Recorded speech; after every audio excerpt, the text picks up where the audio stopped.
Success leads to confidence, and a dominating military leads to arrogance, which leads to conflict in mutually desired lands. Archduke Franz Ferdinand was from Austria-Hungary, and he was the heir to the throne. Austria-Hungary was an imperialistic country and occupied land in Bosnia. Ferdinand went to Bosnia to increase support for Austria-Hungary, and he was assassinated there by a Serbian. Serbia is a neighboring country. Many assassination plans were planned by the Black Hands, and the assassinator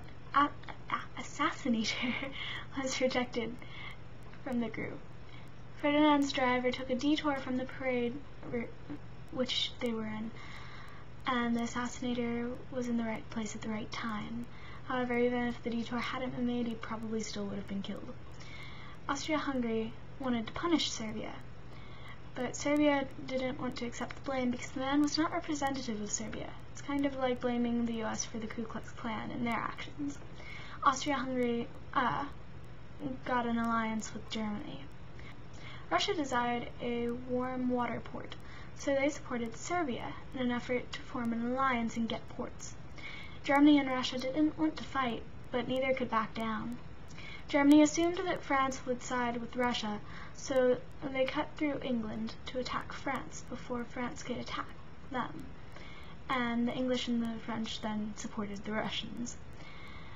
It became a war of attrition, which is essentially where it's just a test of which side can outlast the other.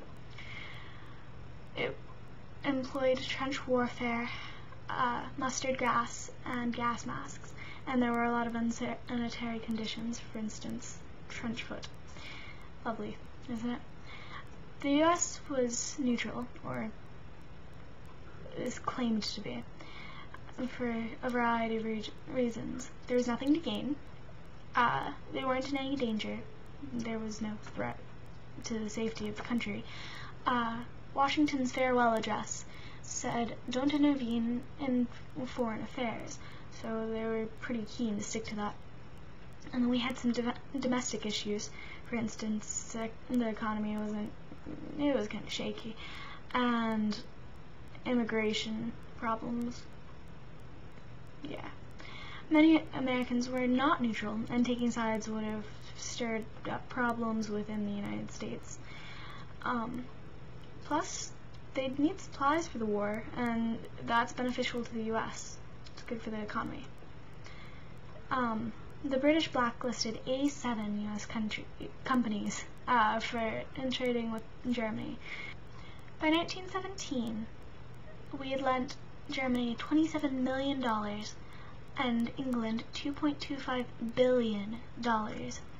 So we were a lot more interested in making sure that the Allies won so that the debt would be repaid. This was the first time we were a creditor nation. Secondly, when England blockaded Germany, the US increased trade with England rather than cutting everyone off. Third, Germany used U-boats, which are underwater boats, to break the blockades with torpedoes. When England blockaded Germany and starved the civilians, they were told to surrender and it would stop. And they'd get food again. But when Germany blockaded England, Wilson called the U-boats immoral, because there was no time to flee, and the object of bombing is to destroy the ship, not kill people, so there's time on regular boats to get off, but not on U-boats. He was okay with starving the citizens, but having soldiers on U-boats and injure that way is unacceptable. In 1915, on February 4th, the British Isles became a war zone. Germany blockaded Britain, and all the waters around Britain were subject to attack. In March of the same year, the Falaba, a British ship, was sunk. 104 people were killed, including one U.S. citizen. Wilson was mad, but reminded that the U.S. was neutral. In May, the Lusitania, a passenger liner, was attacked, and 1,198 people were killed, 128 of which were U.S. citizens. It carried contraband, which made the boat sink faster because of the explosions, which made it more catastrophic. Wilson demanded an apology and an end to submarine warfare. Germany apologized and offered compensation, but would not stop U-boats. Without them, they had no chance of winning the war. Originally, passenger liners were off limits, but Germany knew that they were sneaking contraband into Britain with these liners, so they announced that passenger liners were subject to attack. Don't come here. So really it was the passenger liners' fault. But nonetheless, Wilson was mad. Basically, he was really, really partial. In 1916, the next year, in March, the Sussex, a French passenger liner, was hit. 80 people were killed, 705 people were wounded.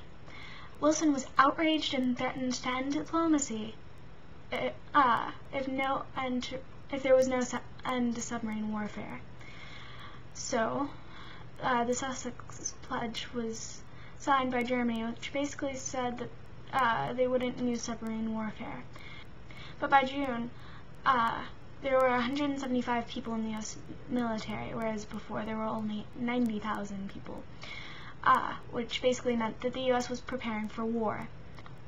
Wilson, nonetheless, was reelected in 1916 on the premise that he kept us out of war, and he made it his goal to have peaceful ways to mediate conflict, as in not go to war. In 1917, in January, the Zimmermann telegram was intercepted by the British. It was the last effort of Germany to get someone on their side, but Mexico wouldn't align with Germany. It was asking them to attack the U.S. with them, and in turn, they would be given back what they had lost in the Mexican-American War. In February, Germany announced that it would resume submarine warfare, since it was their only hope. So Wilson broke diplomatic relations. On April 2nd, Wilson asked Congress to declare a war to make the world safe for democracy, whatever that means. On April 7th, war was declared. The Treaty of Brest-Litovsk was a treaty between Germany and Russia that let Russia get out of World War I. The citizens were rebelling against the Tsar, and Russia had more pressing issues than fighting in World War I. The Bolshevik Revolution was occurring, and Lenin, who had been previously banished from Russia, went back to Russia and wreaked havoc on the Tsar, which forced the Tsar to leave. And the first thing they did after they left the war was sign the Treaty of Brest-Litovsk, because they wanted to leave. In 1918, on November 11th at 11 a.m., they declared a ceasefire. Germany kept fighting so long, even though they knew that they'd lose, out of pride. So they signed an armistice. The armistice is a ceasefire. It's not a surrender. Wilson wanted free trade and believed that he had solutions for the world's problems that led to the war. And he was rumored to have entered the war because he wanted a seat at the table for the peace treaty, and he couldn't if the U.S. wasn't involved. Latin America was never involved.